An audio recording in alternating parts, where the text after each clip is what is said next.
তাদের কেন্দ্রীয় মেহমান হিসেবে খোঁজখবর নেওয়ার জন্য ইতিমধ্যে আমাদের মাঝে উপস্থিত হয়েছেন আজকের প্রোগ্রামের সম্মানিত প্রধান অতিথি বাংলাদেশ জামাত ইসলামী চট্টগ্রাম উত্তর জেলার সম্মানিত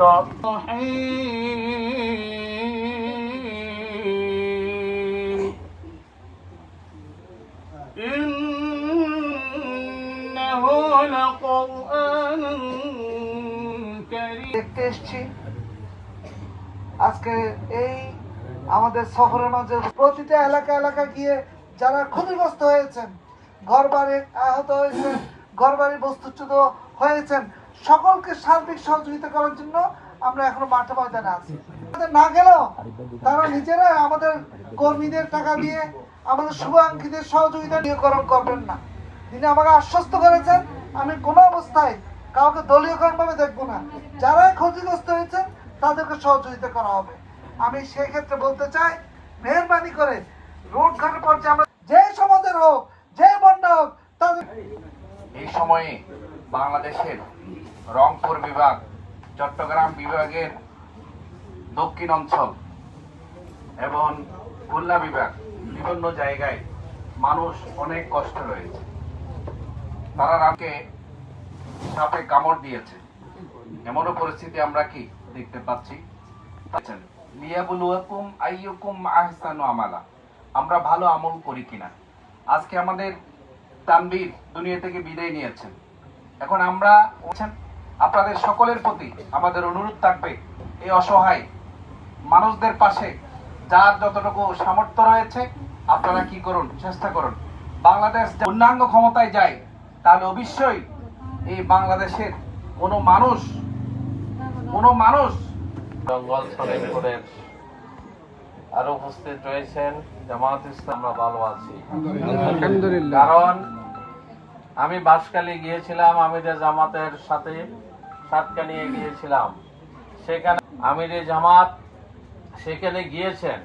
আজকে অনেকে এটা নিয়ে কথা বলছেন, আমি বন্ধুদেরকে বলবো আজকে আমিরে জামাত সেখানে যাওয়ার কারণে আজকে পুরো বাংলাদেশ, পুরো বিশ্ব আজকে জানছে যে বাঁশখালী, সাতকানিয়া, চকরিয়া, পুরো কক্সবাজার এলাকা পানিতে নিমজ্জিত আছে।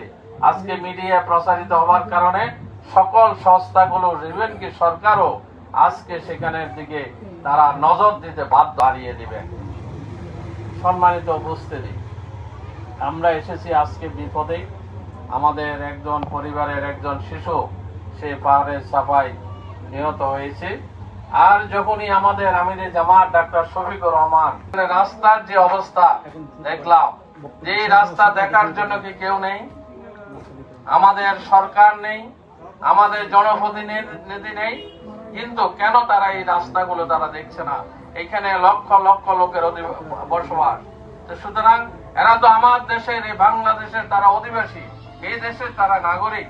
সুতরাং এই নাগরিকদের সুযোগ সুবিধা দেখার জন্য যারা ক্ষমতায় রয়েছেন তাদের এই দায়িত্ব হচ্ছে এই তাদের সুযোগ সুবিধাগুলো দেখা। আরেকটি বিষয় বলতে হচ্ছে, এখানে কিছুদিন পূর্বে ঘটনা ঘটেছে, ঘটনার মামলা হয়ে না করার জন্য আমরা আহ্বান জানাবো। আমরা শুনতে পেয়েছি এখানে অনেক নিরীহ মানুষকে হয়রানি করা হয়, এই জন্য আপনারা সেই বিষয়টি দেখবেন। আর এই এলাকায় বিদ্যুৎ হবে, এই জন্য আমি বিদ্যুৎ বিভাগের কাছে দাবি জানাই, বিদ্যুৎ এই এলাকায় সকলের জন্য বিদ্যুতের একটা অমানবিক আচরণ। সুতরাং এই অমানবিক আচরণ করে বাংলাদেশে কেউ থাকতে পারবে না। বাংলাদেশের মানুষের সাথে মানবিক আচরণ করতে হবে, মানুষের সাথে থেকে মানুষের সহযোগিতার মাধ্যমে আমাদেরকে চলতে হবে। সুতরাং এই এলাকার যে সমস্যাগুলো আমি মনে করি যারা করব, এই সকল ব্যাপারে আপনি যেখানে